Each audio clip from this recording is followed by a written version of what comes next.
जय माता दी दोस्तों, स्टॉक मार्केट ट्रेडिंग में आपका दिल से स्वागत करते हैं। कहीं आप हमारे चैनल पहली बार विजिट किए जरूर सब्सक्राइब करिए लेटेस्ट और जेन्युइन इन्फॉर्मेशन पाने के लिए। देखिए, सब्सक्राइब नहीं करेंगे तो घाटा आपका है।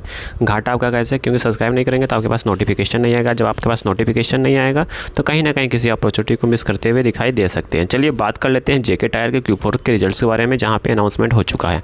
यहाँ पे कंपनी ने डिविडेंड डिक्लेयर नहीं किया है, जस्ट फाइनेंशियल डेटा के बारे में डिस्कस करेंगे और ये भी जानने की कोशिश करेंगे कि आने वाले टाइम में परफॉर्म कर पाएगा कि नहीं कर पाएगा। चलिए वीडियो कंटिन्यू कर लेते हैं और जान लेते हैं। जेके टायर का फाइनेंशियल रिजल्ट Q4 के बारे में जानने के लिए मैंने यहाँ पे देख लिया है। यहाँ पे कंपनी ने डिविडेंड भी डिक्लेयर किया है।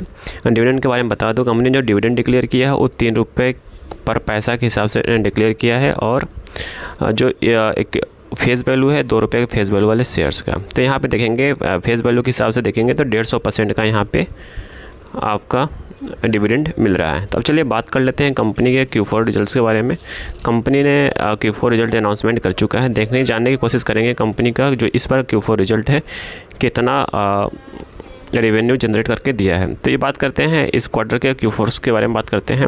रेवेन्यू और ऑपरेशंस की बात किया जाए तो इस बार कंपनी ने जो अनाउंसमेंट किया है 3789 के आसपास। तो ये डेटा देखेंगे करोड़ में है, लाख में नहीं करोड़ में है। तो यहाँ पे देखेंगे कंपनी ने इस क्वार्टर में 3789 के आसपास किया है। वहीं बात करते हैं पिछले क्वार्टर की बात किया जाए, Q3 की बात किया जाए तो यहाँ पर देखेंगे कंपनी के Q3 के कंपेयर में Q4 का रिजल्ट अच्छा है, ज़बरदस्त है।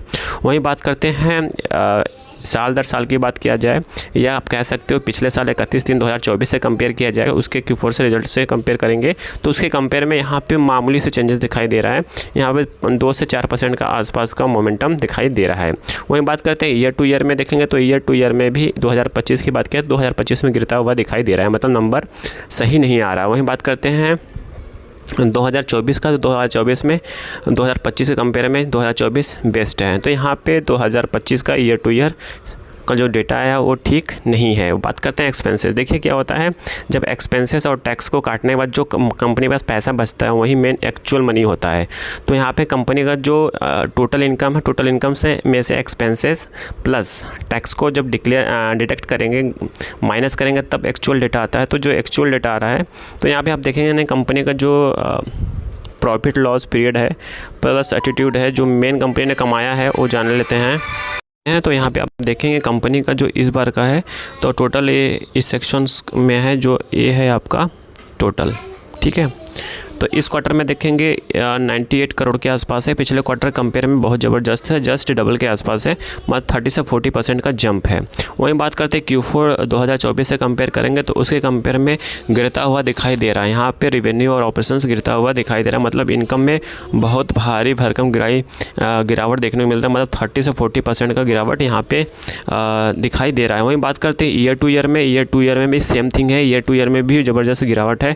देखिए 2024 का डेटा है, 2025 का डेटा है। तो 2024 का डेटा में हम देखेंगे जस्ट 40 से 50% का गिरावट यहाँ पे शो कर रहा है। तो ये बात रही है आपका टोटल इनकम में। तो यहाँ पे देख सकते हैं कंपनी का जो Q4 रिजल्ट्स है वो ज़बरदस्त नहीं है, जो कह सकते हैं बहुत कम, मतलब कि ना के बराबर है, ठीक ठाक नहीं है। तो कहने का मतलब है कि आज जेके टायर्स में भी आने वाले टाइम में सेलिंग प्रेशर देखने को मिल सकता है। अगेन यहाँ पे बाय सेल कोई रिकमेंडेशंस नहीं है, just education purpose information share किया जा रहा है। तो यहाँ पे देखेंगे अर्निंग पर शेयर्स की बात किया जाए, EPS की बात किया जाए। देखिए EPS मैंने भी इसके पहले बताया था आपको पिछले वीडियो में कि देखिए EPS क्या होता है कि अर्निंग पर इक्विटी शेयर्स होता है, मतलब जितना अच्छा अर्निंग आएगा उतना अच्छा EPS होगा। तो यहाँ पे अर्निंग तो अच्छा आया नहीं है, तो उसके हिसाब से देखेंगे पिछले क्वार्टर कंपेयर में इस बार का EPS अच्छा है। बट वहीं कंपेयर करते हो आप पिछले क्वार्टर मतलब Q4 31 मार्च 2024 से कंपेयर करते हैं या साल दर साल से कंपेयर करते हैं तो उसके कंपेयर में EPS कम है। तो कहने का मतलब यही है कि अर्निंग अच्छा रहेगा तो ऑटोमेटिक EPS इंक्रीज़ करता हुआ दिखाई देगा। अगेन यहाँ पे आपको एक चीज़ और इन्फॉर्मेशन बता देता हूँ कि जेके टायर में आने वाले टाइम में भी सेलिंग प्रेशर देखने को मिल सकता है। अगेन यहाँ पे कोई बाय सेल का रिकमेंडेशंस नहीं है, जस्ट एजुकेशन पर्पस से इन्फॉर्मेशन शेयर किया जा रहा है। आई थिंक सारी इन्फॉर्मेशन आपको समझ में आ चुकी होगी। समझ में आ चुकी प्लीज़ लाइक एंड सब्सक्राइब करिए, दोस्तों के साथ जरूर शेयर करिए। Thank you for watching this video.